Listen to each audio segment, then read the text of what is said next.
A string of tornadoes has killed 4 people, including an infant, and left a trail of destruction across Oklahoma. Residents in the small town of Sulfur are left to pick up the pieces after twisters flattened much of the downtown area and blew the roofs off of houses in a 15-block radius. After a visit to the town, Oklahoma's governor said simply, "You just can't believe the destruction." He declared a state of emergency in 12 counties. Across the state, at least 100 people were injured. Let's get out to Morning Rush meteorologist Scott Withers in Sulfur, Oklahoma this morning. Scotty, the sun is creeping up behind you, so what are we looking at?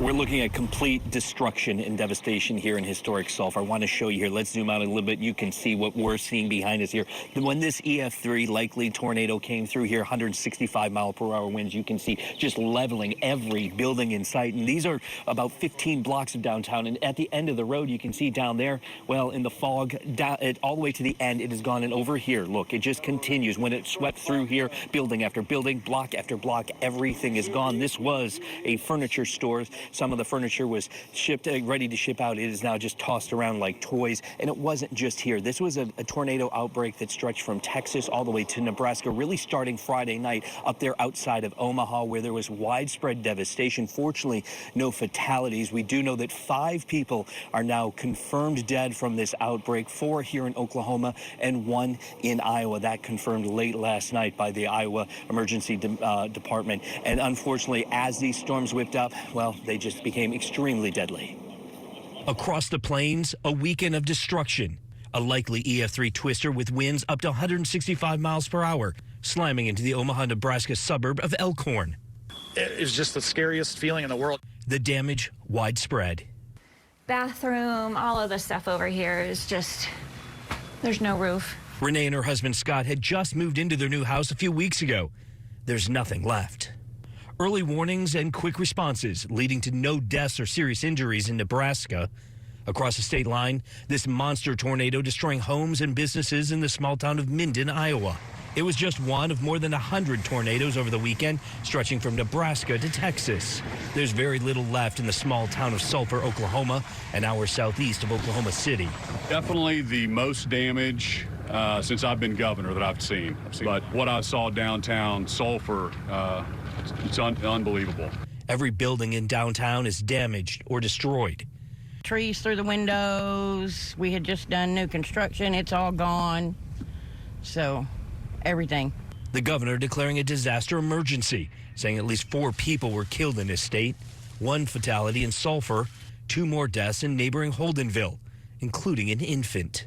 I could see with the lightning flashes, see the actual rotation up in the clouds, so could see how big it was. It looked like a pretty decent sized storm. Across the region, residents and business owners are starting to clean up and rebuild. As we move into May, the busiest month for tornadoes in an area known as Tornado Alley. Here in Sulfur, the police have what's left of the downtown locked down. They're not letting anybody in, residents and business owners, because they're not sure how stable these buildings really are. And to be honest, looking around, there's no roofs and walls. So all of this is probably going to have to be scraped before they can really start the rebuilding process here. But that's going to be a while. And it wasn't just here. As I said, this outbreak all over the Midwest. While we were driving here from Dallas, we ran into another disaster zone right on I-35 North. Take a look. This is Marietta, Oklahoma. From this drone video, you could see this is another EF3 tornado that just ripped through this community, picking up the semis and tossing them around like toys, stacking them on top of each other, and then getting over to a large warehouse and just ripping it apart.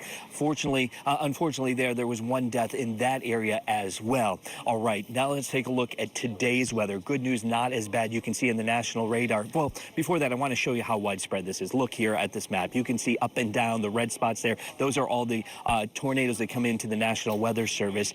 Some of those still have to be confirmed. Today, much better. On the national radar, you can see the storm system there up and down the Mississippi River Valley there. It is going to move over and dissipate as the time goes on today. By tomorrow, it's just going to be some rainstorms there in the Ohio River Valley. We still do have a threat situation in the Gulf Coast area. You can see we've got a low pressure system over Texas that's pulling up all the moisture from the Gulf. That's the same setup we had that created these tornadoes, but today we're not going to have that that strength. So we're not looking for, don't think we're going to see any tornadoes later today, just some severe thunderstorms. All right, temperatures across the country could be warm across the south, 70s and 80s.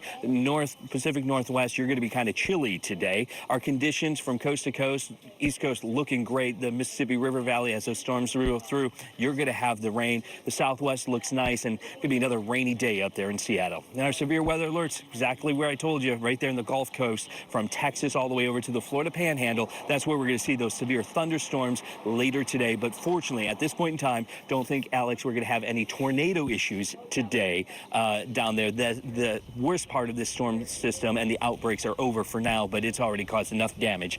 And as we move into May, it is the biggest month for tornadoes. So we're going to see a lot of tornadoes spinning up for the next month. Alex. All right, morning rush meteorologist Scott Withers reporting in Oklahoma. We're going to check back in with you in just a bit, Scotty. Thank you.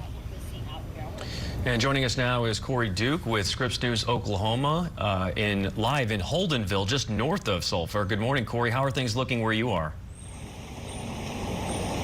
Yeah, good morning. You know, unfortunately this morning we do have some very dense fog, so visibility is almost near zero. Unfortunately, not able to safely get near that damage, which is more down north of Holdenville, as you mentioned, on a rural part of this area. But, you know, people here this morning really just with heavy hearts. You know, as we mentioned, 4 people lost their lives over the weekend, 2 of those here in Holdenville. One of those victims, a 4-month-old child, and officials confirming with us that they were in a mobile home and that storm directly impacted that family.